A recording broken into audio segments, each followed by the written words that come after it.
Et salut tout le monde, je suis Ectelion, et si je vous accueille aujourd'hui dans le bazar, c'est pour répondre à la première question du RPGO Day 2024. En quoi consiste cet événement? Eh bien, c'est assez simple. Pour chaque jour du mois d'août, il y a une question qui est posée par le site autocratique.com, et je vais répondre à une question par jour, donc tous les jours, une petite vidéo. Voilà donc pour le concept, et la question à laquelle nous devons répondre aujourd'hui, c'est quel est le premier jeu de rôle que j'ai acheté cette année. Alors, déjà, petite aparté, j'aime beaucoup les questions qui sont posées cette année. Il y en a beaucoup qui me correspondent bien et desquelles j'ai hâte de vous parler. Mais pour répondre plus efficacement à cette première question, eh ben, le premier jeu que j'ai acheté cette année, c'est Soulbound.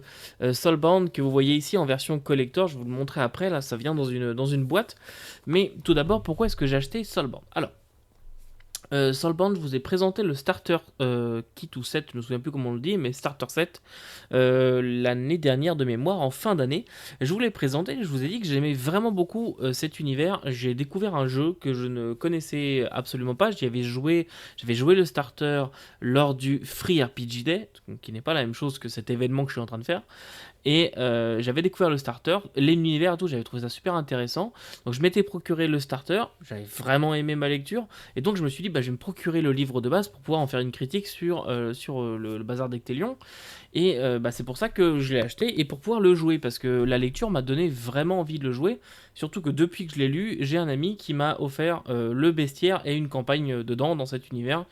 Normalement, je devrais être en train de préparer le début de la campagne. Malheureusement, bah, il y a eu tout un tas de bordel en 2023 qui font que je n'ai pas réussi à lancer Soulbound cette année, mais l'année prochaine, ça va se lancer. Techniquement, il me reste une chose à faire avant. Dès que cette chose se finit, je lance Soulbound. Donc, version collector. Déjà, il y a une histoire derrière la version collector. Vous allez le voir au fur et à mesure des vidéos de cette année. J'en ai quand même pas mal des versions collector, mais c'est assez rare quand j'achète à dessein la version collector. C'est arrivé que quelques fois, mais en général, c'est vrai que j'aime bien les couvertures classiques. Voilà, faut vraiment qu'elles soient en simili-cuir, pas très cher pour que je commence à m'y intéresser. Mais c'est vrai qu'en général, j'ai tendance à favoriser les couvertures classiques. Mais pour Soulbound, eh bien, j'ai vraiment aimé cette couverture collector. Vous allez voir pourquoi. Et puis surtout, j'ai pas eu le choix en fait. Tout simplement parce que bah, il y a un petit peu 3-4 magasins que je connais. Dans 3 des 4 magasins, le livre de base version normale était épuisé. Et dans celui sur lequel je voulais commander, le livre de base était épuisé et il n'existait qu'en version collector, sauf que sur la collector qui était normalement bien plus chère, elle était en maxi rabais et j'avais un bon d'achat sur ce site là. C'est pour ça que je voulais l'acheter là-bas d'ailleurs, dans cette boutique là, parce que j'avais un bon d'achat et du coup bah, ça me l'a fait quasiment un petit peu moins cher que le livre de base édition normale. Donc je me suis gâté avec la collector. Alors déjà une boîte en carton, vous voyez, elle prend toutes les traces de doigts, c'est affreux, mais c'est pas ça qui nous intéresse. Ce qui nous intéresse, hop, c'est ce qu'il y a dedans. Donc voilà le livre en couverture cuir avec ce magnifique symbole de Sigmar. Moi je le trouve très très beau en tout cas. Magnifique symbole de Sigmar qui attire la lumière à lui. C'est vraiment un bouquin que je trouve absolument fabuleux. Si je vous le sors de son écrin, hop. Voilà, donc c'est édité chez Cubicle 7. Hein. Donc je le sors de son écrin. Et vous voyez sur la tranche, il y a aussi des dorures. Ça, j'aime un petit peu moins, j'avoue, parce que ça a tendance à en foutre plein les doigts, puis ça brille. Là, vous le voyez pas, mais voilà, j'ai les doigts qui brillent.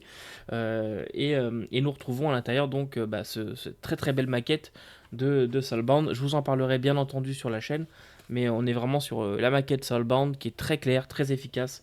Honnêtement, chez Cubicle 7, ils savent faire des très très beaux produits. Et ce qui me séduit particulièrement dans ce jeu, c'est son système et son univers. Vraiment les deux ensemble. À la base, quand on m'a présenté pour la première fois Soulbound, qu'on m'a dit tiens, il y a ça.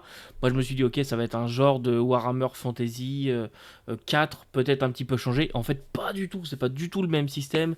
C'est pas du tout le même univers ou quoi que ce soit. Je connaissais pas du tout Age of Sigmar de mon côté. Donc j'y suis allé vraiment dans l'inconnu et j'ai vraiment aimé cet univers. J'ai hâte d'y jouer.